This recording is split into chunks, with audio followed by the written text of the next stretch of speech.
कि यह खेती कानून है ਜਿਹੜੇ ਸਾਨੂੰ ਮਨਜ਼ੂਰ ਨਹੀਂ, ਪਰ ਕੇਂਦਰ ਸਰਕਾਰ ਕਿਉਂ ਧੱਕੇ ਨਾਲ ਲਾਗੂ ਕਰਨਾ।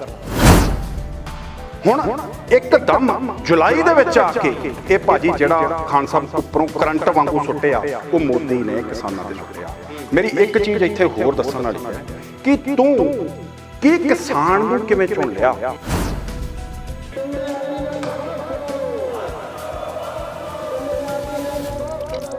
ਤੇ ਇਹ ਫਾਇਦਾ ਜਿਹੜਾ ਹੋਣ ਵਾਲਾ ਉਹ ਕਿਸਾਨਾਂ ਨੂੰ ਦਾ ਨੁਕਸਾਨ ਹੋਣ ਵਾਲਾ, ਇਹਦਾ ਜਿਹੜੇ ਵੱਡੇ ਕਾਰਪੋਰੇਟ ਘਰਾਣੇ ਨੇ ਉਹਨਾਂ ਨੂੰ ਇਸਦਾ ਫਾਇਦਾ ਹੋਊਗਾ। ਜਿਹੜਾ ਸਾਡਾ ਕਿਸਾਨ ਹੈ, ਦੇਸ਼ ਦਾ ਜਿਹੜਾ ਕਿਸਾਨ ਹੈ, ਉਹ ਭਾਜੀ ਉਹ ਤਾਂ ਪਹਿਲਾਂ ਹੀ ਛੱਡਿਆ। ਤੁਸੀਂ ਮੈਂ ਦੱਸਦਾ ਅੱਛਾ ਜੋ ਕੋ ਕਹਿਣਾ ਨਹੀਂ ਚਾਹੀਦਾ। ਮਾਣਯੋਗ ਪ੍ਰਧਾਨ ਮੰਤਰੀ ਨੇ, ਅਸੀਂ ਉਹਨਾਂ ਦੀ ਰਿਸਪੈਕਟ ਕਰਨਾ ਸਾਡੇ ਸਾਰਿਆਂ ਦਾ ਫਰਜ਼ ਬਣਦਾ ਹੈ, ਪਰ ਇੱਥੇ ਆ ਕੇ ਕਹਿਣਾ ਨਹੀਂ ਚਾਹੀਦਾ ਜਿਹੜਾ ਉਹਨਾਂ ਨੇ ਰਵੱਈਆ ਬਣਾ ਲਿਆ ਉਹ ਤਾਨਾਸ਼ਾਹ ਡਿਕਟੇਟਰ ਵਾਲਾ ਹੈ।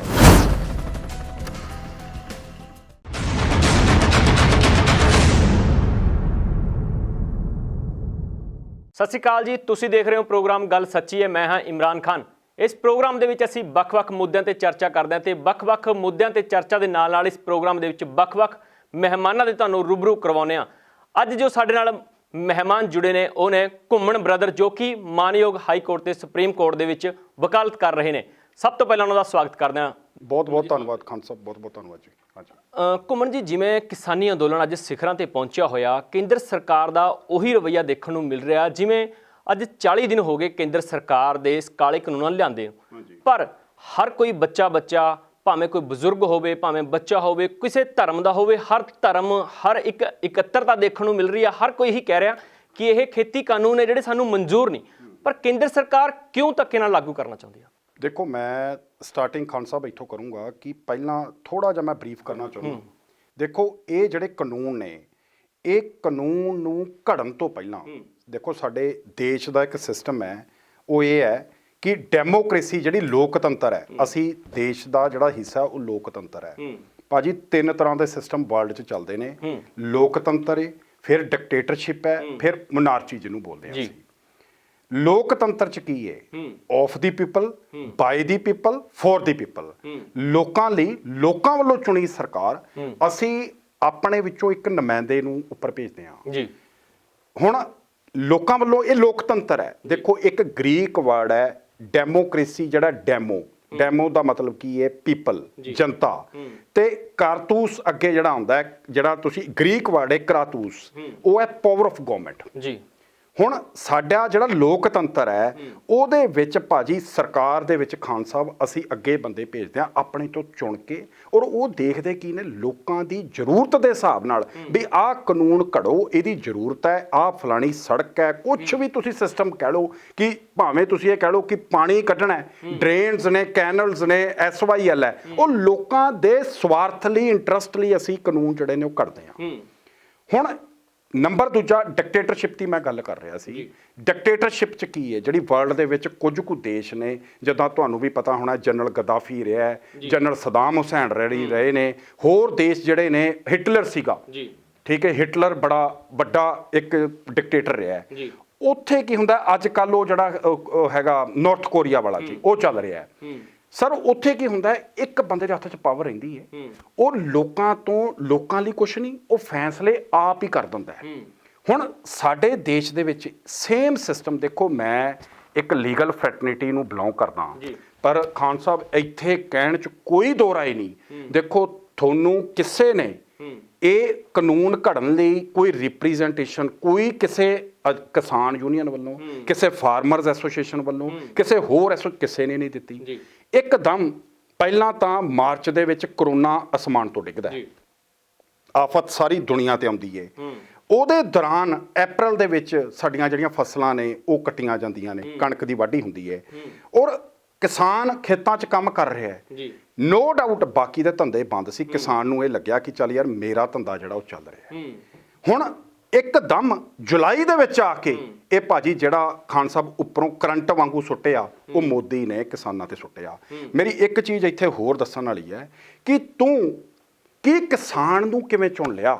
ਦੇਖੋ ਕਹਿਣਾ ਨਹੀਂ ਚਾਹੀਦਾ, ਮਾਣਯੋਗ ਪ੍ਰਧਾਨ ਮੰਤਰੀ ਨੇ, ਅਸੀਂ ਉਹਨਾਂ ਦੀ ਰਿਸਪੈਕਟ ਕਰਨਾ ਸਾਡੇ ਸਾਰਿਆਂ ਦਾ ਫਰਜ਼ ਬਣਦਾ ਹੈ, ਪਰ ਇੱਥੇ ਆ ਕੇ ਕਹਿਣਾ ਨਹੀਂ ਚਾਹੀਦਾ ਜਿਹੜਾ ਉਹਨਾਂ ਨੇ ਰਵੱਈਆ ਅਪਣਾ ਲਿਆ ਉਹ ਤਾਨਾਸ਼ਾਹ ਡਿਕਟੇਟਰ ਵਾਲਾ ਲੈ ਲਿਆ। ਸੋ 1 ਨੰਬਰ ਗੱਲ। 2 ਨੰਬਰ ਗੱਲ ਮੇਰੀ ਇਹ ਹੈ, ਕਹਿਣ ਤੋਂ ਭਾਵ ਤੀਜਾ ਹੁੰਦਾ ਮਨਾਰਚੀ ਸਿਸਟਮ, ਉਹਦੇ ਵਿੱਚ ਕੀ ਹੈ, ਰਾਜਾਸ਼ਾਹੀ ਹੈ। ਇੱਕ ਪਾਸੇ ਗਵਰਨਮੈਂਟ ਚੱਲਦੀ ਹੈ, ਜਿੱਦਾਂ ਇੰਗਲੈਂਡ ਦੇ ਵਿੱਚ ਆਪਾਂ ਦੇਖਦੇ ਹਾਂ, ਹੋਰ ਕਈ ਹੈਗੀਆਂ ਨੇ ਜਿੱਥੇ ਚੱਲ ਰਿਹਾ ਹੈ। ਸੋ ਮੇਰੇ ਕਹਿਣ ਤੋਂ ਭਾਵ ਹੈ ਕਿ ਨਕਾਬ ਜਿਹੜਾ ਹੈ ਉਹ ਲੋਕਤੰਤਰ ਦਾ ਹੈ, ਪਰ ਜਿਹੜੀ ਸਰਕਾਰ ਦਾ ਰੂਪ ਹੈ ਉਹ ਡਿਕਟੇਟਰਸ਼ਿਪ ਵਾਲਾ ਹੈ। ਸੋ ਅਸੀਂ ਮਤਲਬ ਮੈਂ being a fraternity member of the, ਤੁਸੀਂ ਕਹ ਲਓ ਲੀਗਲ, ਮੈਂ ਪਿਛਲੇ 15-20 ਦਿਨ ਤੋਂ ਰਾਤ ਨੂੰ ਰੋਜ਼ ਸੋਚਦਾ ਯਾਰ ਡਿਕਟੇਟਰਸ਼ਿਪ 'ਚ ਤੇ ਫਿਰ ਲੋਕਤੰਤਰ 'ਚ ਫਰਕ ਕੀ ਆ, ਤਾਨਾਸ਼ਾਹ ਜਿਹਨੂੰ ਆਪਾਂ ਬੋਲਦੇ ਹਾਂ। ਇੱਕ ਫੈਸਲਾ ਇਹਨਾਂ ਨੇ ਕਰ ਲਿਆ, ਕਿਸੇ ਨੇ ਰਿਪਰੈਜ਼ੈਂਟੇਸ਼ਨ ਨਹੀਂ ਦਿੱਤੀ। ਕਾਨੂੰਨ ਸਰ ਕਿੱਥੇ ਘੜੇ ਜਾਂਦੇ ਨੇ? It's very shocking fact. ਕਾਨੂੰਨ ਘੜੇ ਜਾਂਦੇ ਨੇ ਕਾਰਪੋਰੇਟ ਸੈਕਟਰਾਂ 'ਚ। ਭਾਜੀ ਮੈਂ ਤੁਹਾਡੇ ਮਾਧਿਅਮ ਰਾਹੀਂ ਇੱਕ ਗੱਲ ਅੱਜ ਹੋਰ ਕਰਨੀ ਚਾਹੁੰਦਾ।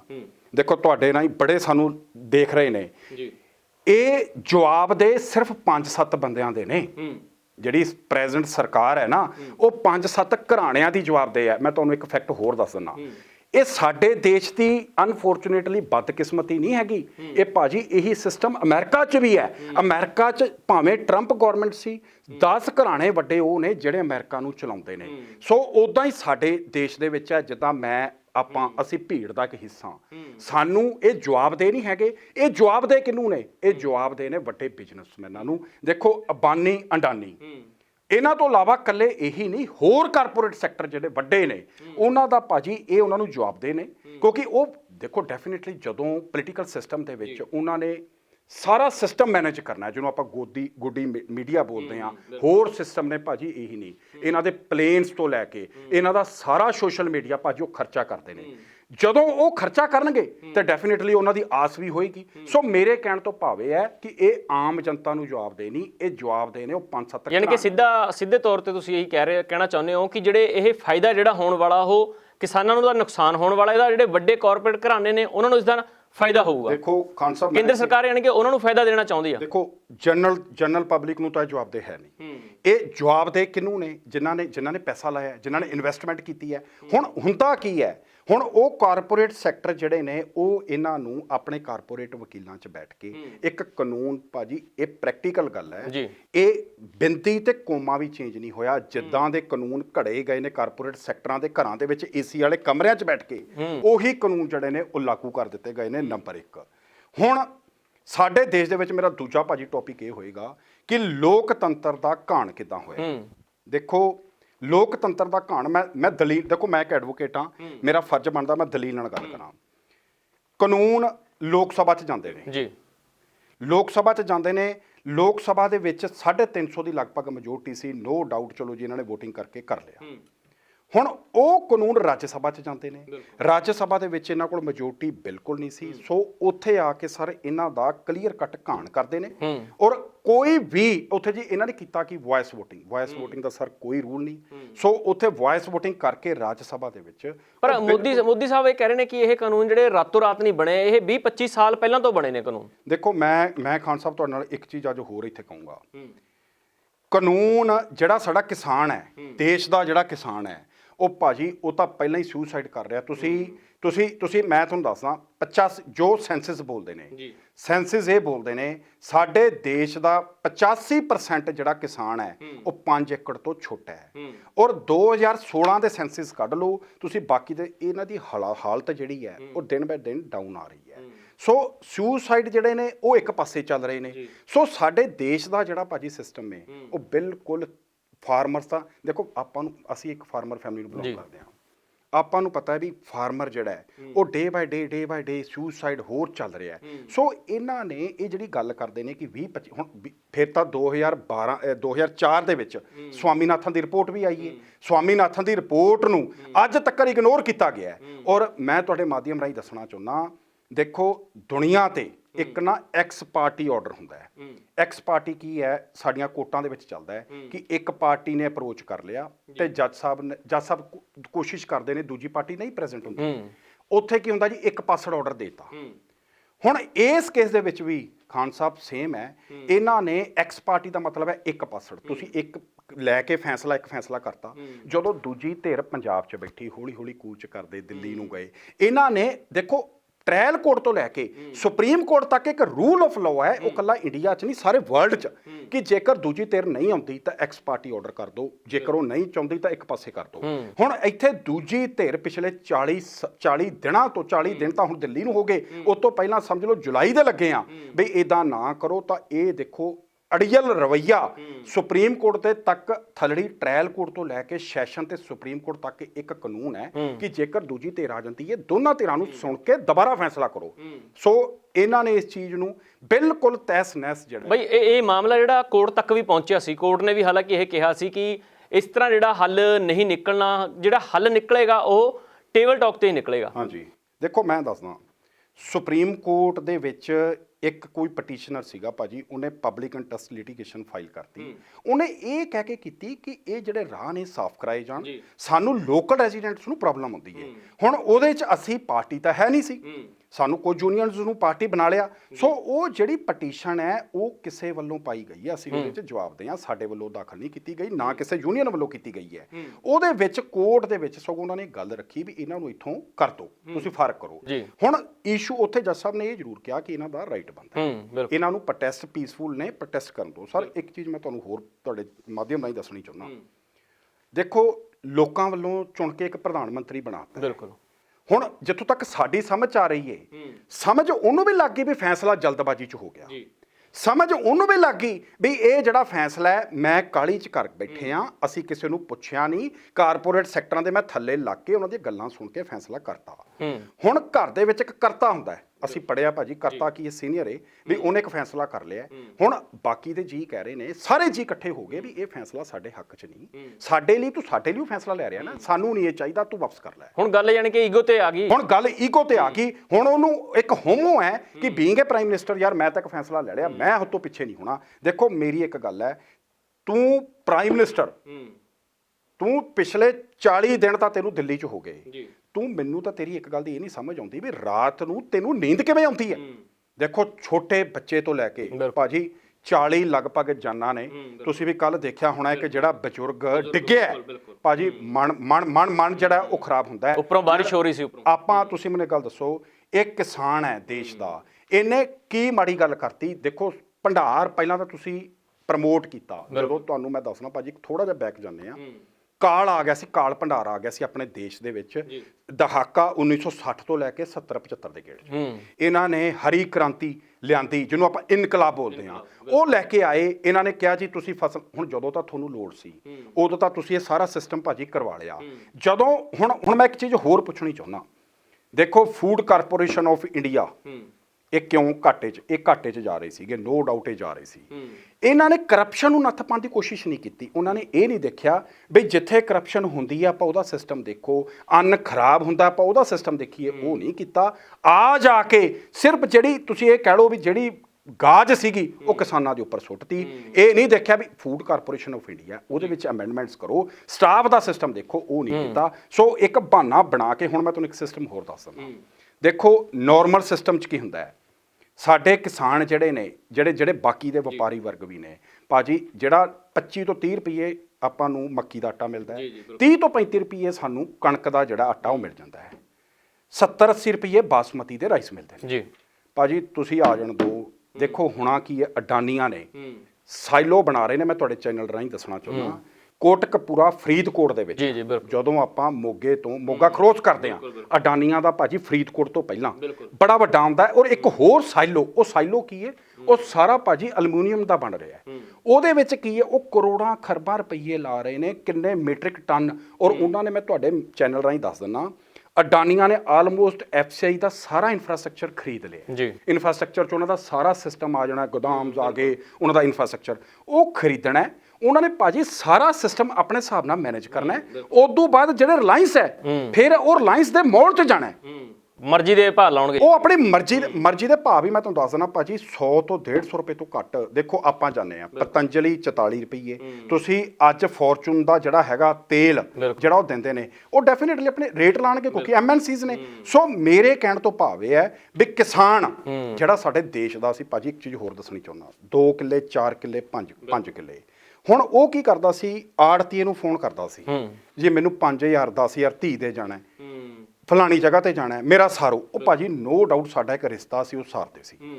ਹੁਣ ਮੈਨੂੰ ਇੱਕ ਗੱਲ ਦੱਸੋ ਵੀ 3 ਕਿੱਲੇ ਵਾਲਾ ਕਿਸਾਨ ਤਾਂ ਤੁਸੀਂ ਵਿਹਲਾ ਕਰਤਾ, ਬਿਲਕੁਲ ਠੀਕ ਹੈ, ਹੁਣ ਉਹ ਕੀ ਅਡਾਨੀ ਨੂੰ ਫੋਨ ਕਰੂਗਾ ਕਿ ਉਹ ਮੋਦੀ ਸਾਹਿਬ ਨੂੰ ਫੋਨ ਕਰੂਗਾ? ਦੇਖੋ ਮੇਰੇ ਕਹਿਣ ਤੋਂ ਭਾਵ ਇਹ ਹੈ ਕਿ ਉਸ ਦੇਸ਼ ਦੀ ਬਦਕਿਸਮਤੀ ਹੈ ਭਾਜੀ। ਇੱਕ ਚੀਜ਼ ਮੈਂ ਤੁਹਾਨੂੰ ਇੱਥੇ ਚੈਨਲ ਰਾਹੀਂ ਕਰ ਦਾਂਗਾ ਹੋਰ, ਫਿਰ ਵਕੀਲ ਸਾਹਿਬ ਤੁਹਾਨੂੰ ਅਗਲਾ ਪਾਰਟ ਕਾਨੂੰਨਨ ਦੱਸਣਗੇ।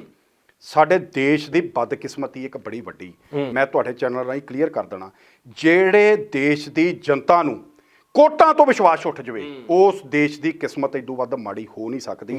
ਦੇਖੋ ਮੈਂ ਇੱਕ ਚੀਜ਼, ਮੈਂ ਬੀਇੰਗ ਅ ਲੀਗਲ ਫਰੈਂਟਰਿਟੀ, ਮੈਂ ਕਈ ਵਾਰੀ ਰਾਤ ਨੂੰ ਸੋਚਦਾ ਵੀ ਕਿਸਾਨਾਂ ਨੇ ਕਿਉਂ ਨਹੀਂ ਸੁਪਰੀਮ ਕੋਰਟ ਨੂੰ ਕੂਚ ਕੀਤੀ। ਉਹ ਤਾਂ ਨਹੀਂ ਕੀਤੀ, ਆਪਣੇ ਦੇਸ਼ ਦੇ ਸਿਸਟਮ ਦੇ ਉੱਪਰ ਉਹਨਾਂ ਦਾ ਵਿਸ਼ਵਾਸ ਬਿਲਕੁਲ ਉੱਠ ਚੁੱਕਿਆ। ਪਰ ਸ਼ੁਰੂਆਤ ਦੇ ਵਿੱਚ ਪਟੀਸ਼ਨ ਪਾਈ ਗਈ ਸੀ ਤੁਹਾਡੇ ਵੱਲੋਂ, ਜਿਹੜੀ ਪਟੀਸ਼ਨ ਪਾਈ ਗਈ ਸੀ ਉਹ ਇੱਕ ਪਾਰਟੀ ਦੇ ਵੱਲੋਂ ਜਿਹੜੀ ਸੁਪਰੀਮ ਕੋਰਟ ਦੇ ਵਿੱਚ ਇਹ ਮਾਮਲਾ ਲੈ ਕੇ ਗਏ ਸੀ। ਮੈਂ ਸਰ ਇਹੀ ਦੱਸਣਾ ਚਾਹੁੰਦਾ, ਸਾਡੇ ਵੱਲੋਂ ਪਟੀਸ਼ਨ ਜਿਹੜੀ ਸੀ ਉਹ ਦਾਖਲ, ਅਸੀਂ ਸੁਪਰੀਮ ਕੋਰਟ ਪਹੁੰਚੇ 22 ਤਰੀਕ ਨੂੰ ਕਾਨੂੰਨ ਬਣਦੇ ਨੇ ਤੇ 5 ਤਰੀਕ ਨੂੰ 5 ਨਵੰਬਰ ਨੂੰ ਅਸੀਂ ਸੁਪਰੀਮ ਕੋਰਟ ਦੇ ਵਿੱਚ ਜਾ ਕੇ ਉਹਨਾਂ ਨੂੰ ਚੈਲੰਜ ਕਰਦੇ ਹਾਂ।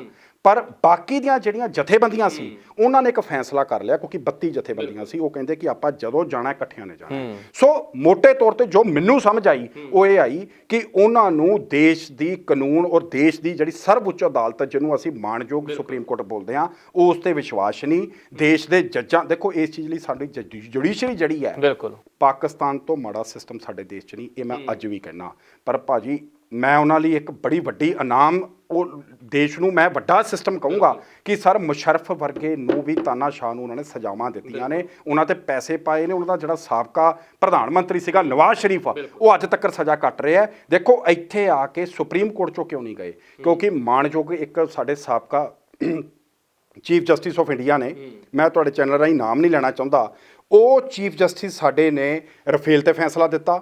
ਇੱਕ ਫੈਸਲਾ ਉਹਨਾਂ ਨੇ ਹੋਰ ਦਿੱਤਾ, ਉਹ ਕਿਸੇ ਹੋਰ ਪਾਸੇ ਗੱਲ ਜਾਏਗੀ, ਉਹ ਮੈਂ ਤੁਹਾਡੇ ਚੈਨਲ ਰਾਹੀਂ ਕਰਨਾ ਨਹੀਂ ਚਾਹੁੰਦਾ, ਮੈਨੂੰ ਲੱਗਦਾ ਸਾਰਿਆਂ ਨੂੰ ਪਤਾ ਹੀ ਹੋਣਾ ਹੈ। ਜਿਹੜਾ ਪਿਛਲੇ 20-25 ਸਾਲ ਤੋਂ ਦੋ ਧਰਮਾਂ ਦੇ ਵਿੱਚ ਆਪਸ 'ਚ ਜੋ ਚੱਲ ਰਿਹਾ ਸੀ ਉਹਦੇ ਤੇ ਉਹ ਫੈਸਲਾ ਦੇ ਰਹੇ ਨੇ।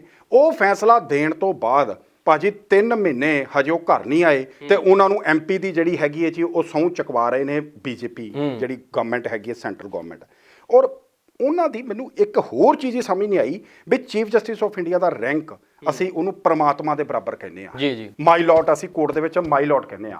ਦੇਖੋ ਮਾਈ ਲਾਰਡ ਦਾ ਮਤਲਬ ਇਹ ਹੈ ਕਿ ਖੁਦਾ, ਪ੍ਰਮਾਤਮਾ। ਤਾਂ ਅਸੀਂ ਉਹਨਾਂ ਨੂੰ ਐਡਾ ਵੱਡਾ ਜਦੋਂ ਅਹੁਦਾ ਪ੍ਰਮਾਤਮਾ ਵੱਲੋਂ ਅਸੀਂ ਦਿੱਤਾ ਹੈ ਤਾਂ ਉਹ ਹੁਣ ਯਾਰ ਉਹ ਜਦੋਂ ਸਪੀਕਰ ਸਾਹਿਬ ਰਾਜ ਸਭਾ ਦੇ ਵਿੱਚ ਆਉਣਗੇ ਤਾਂ ਉਹਨਾਂ ਨੂੰ ਦੇਖੋ ਮਜਬੂਰਨ ਖੜਨਾ ਹੀ ਪੈਣਾ। ਸੋ ਕਹਿਣ ਤੋਂ ਮੇਰਾ ਭਾਵ ਹੈ ਲੋਕਾਂ ਦਾ ਵਿਸ਼ਵਾਸ ਕਿਉਂ ਟੁੱਟਿਆ? ਸਾਨੂੰ ਵੀ ਨਹੀਂ ਸੀ ਲੱਗਦਾ ਜਦੋਂ ਰਫੇਲ ਵਾਲੀ ਗੱਲ ਹੋਈ, ਮੈਂ ਕਿਹਾ ਯਾਰ ਨਹੀਂ ਹੋ ਨਹੀਂ ਸਕਦਾ ਵੀ ਬੀਜੇਪੀ ਡਾਇਰੈਕਟਲੀ ਨਹੀਂ, ਐਦਾਂ ਨਹੀਂ ਹੋ ਸਕਦਾ। ਪਰ ਨੋ ਡਾਊਟ 3 ਮਹੀਨਿਆਂ ਬਾਅਦ ਹੀ ਸਾਨੂੰ ਜਦੋਂ ਅਸੀਂ ਦੇਖਿਆ ਯਾਰ ਉਹਨਾਂ ਦੀ ਅਪਾਇੰਟਮੈਂਟ ਹੋ ਗਈ।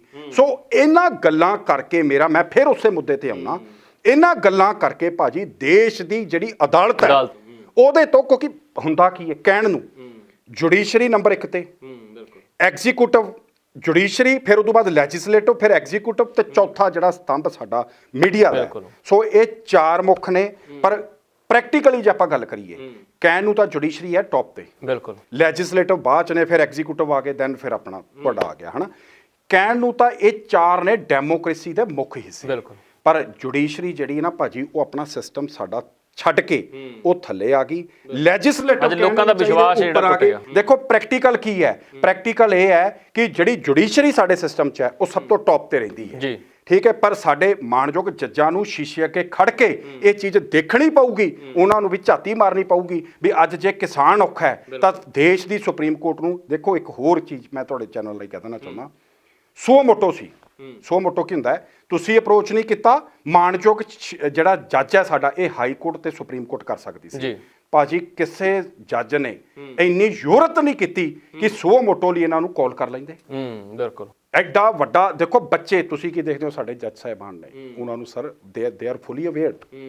ਮੈਂ ਇਹ ਵੀ ਨਹੀਂ ਕਹਿੰਦਾ, ਮੈਂ ਉਹਨਾਂ ਦੇ ਕੱਦ ਵੀ ਛੋਟਾ ਨਹੀਂ ਕਰਦਾ, ਹੋ ਸਕਦਾ ਉਹਨਾਂ ਦੇ ਮਨ ਦੇ ਵਿੱਚ ਹੋਵੇ। 99% ਮੈਂ ਰਿਸਪੈਕਟ ਕਰਦਾ ਸਾਰੇ ਜੱਜ ਸਾਹਿਬਾਨ ਦੀ, ਪਰ ਐਡਾ ਵੱਡੀ ਜੁਰਤ ਵਾਲਾ ਫੈਸਲਾ ਸੀ ਇੱਕ, ਨਹੀਂ ਹੋਇਆ। ਸੋ ਸਾਡੇ ਲਈ, ਇੱਕ ਦੇਸ਼ ਲਈ ਇਹ ਇੱਕ, ਮੈਂ ਕਹਾਂਗਾ ਕਿ ਇਹ ਬਦਕਿਸਮਤੀ ਇਸ ਦੇਸ਼ ਦੀ ਜਨਤਾ ਦੀ, ਜਿੱਥੇ ਆ ਕੇ ਸਾਨੂੰ ਜੁਡੀਸ਼ਰੀ ਇੱਕ ਲਾਸਟ ਹੋਪ ਰਹਿ ਜਾਂਦੀ ਹੈ। ਉਹ ਇਹ ਹੁੰਦੀ ਹੈ ਯਾਰ ਜੇ ਇਨਸਾਫ ਇੱਥੋਂ ਨਹੀਂ ਮਿਲਦਾ ਤਾਂ ਕੋਰਟ ਜਾਵਾਂਗੇ।